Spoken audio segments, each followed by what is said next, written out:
ഇനി നമ്മൾ ഉണ്ടാക്കാൻ പോകുന്നത് ഒരു പാസ്തയാണ് കേട്ടോ. ഈ പാസ്ത റെസിപ്പി ഞാൻ മുന്നത്തെ ഒരു വീഡിയോയിൽ പോസ്റ്റ് ചെയ്തിട്ടുണ്ടായിരുന്നു, ഒരു ഷോർട്ട് വീഡിയോ പോലെ.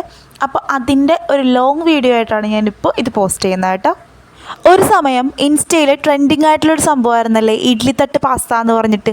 അപ്പോൾ അതാണ് കേട്ടോ ഞാനിപ്പോൾ ഉണ്ടാക്കാൻ പോണത്. അപ്പോൾ അതിനായിട്ട് ഏത് പാസ്ത വേണമെങ്കിലും നമുക്ക് എടുക്കാം.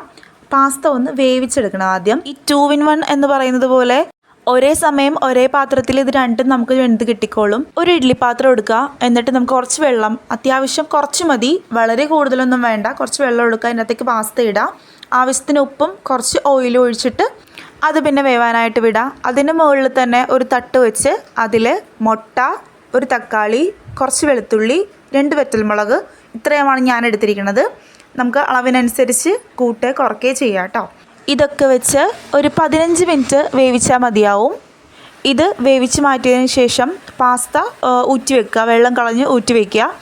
അതിനുശേഷം ഈ വേവിച്ച തക്കാളി, വെളുത്തുള്ളി, വറ്റൽമുളക്, മുട്ട ഒഴികെയുള്ള സാധനങ്ങളൊക്കെ എല്ലാം ഒരു സോസാക്കിയിട്ട് എടുക്കുക.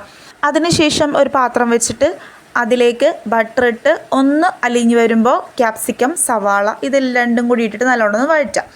അത് കഴിഞ്ഞിട്ട് ഞാൻ ഇവിടെ ക്യാരറ്റ് എടുത്തിട്ടുണ്ട്, വേണമെങ്കിൽ മാത്രം മതി, നിങ്ങൾക്ക് ആവശ്യമുണ്ടെങ്കിൽ ക്യാരറ്റ് ഇടുക. ക്യാരറ്റ് ഒന്ന് മൂത്ത് വരുമ്പോഴേക്കും നമുക്ക് അതിനകത്തേക്ക് അമൂലിൻ്റെ ഫ്രഷ് ക്രീമാണ് ഞാൻ ഇട്ട് കൊടുക്കുന്നത്.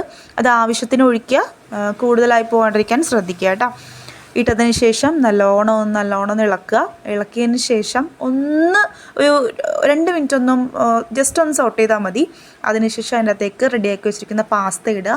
നമ്മൾ വേവിച്ച് വെച്ചിരിക്കുന്ന മുട്ടയില്ലേ അതൊന്ന് ഗ്രേറ്റ് ചെയ്ത് ഇട്ട് കൊടുക്കുക കേട്ടോ, അത് ടേസ്റ്റാണ്. അപ്പോൾ അങ്ങനെ നമ്മുടെ പാസ്ത ഇവിടെ റെഡി ആയിട്ടുണ്ട് കേട്ടോ. അധികം സമയമൊന്നും പിടിക്കുകയൊന്നുമില്ല, അതൊന്ന് വെന്ത് വരാനുള്ള ഒരു സമയം മാത്രമേ ഉള്ളൂ, ബാക്കിയെല്ലാം പെട്ടെന്ന് കഴിയും. ഈ സമയത്ത് ഉപ്പ് നോക്കിയിട്ട് ഉപ്പ് ഇടുക കേട്ടോ. അപ്പോൾ എല്ലാവരും ട്രൈ ചെയ്ത് നോക്കിയിട്ട് അഭിപ്രായം പറയൂ കേട്ടോ. Bye, see U.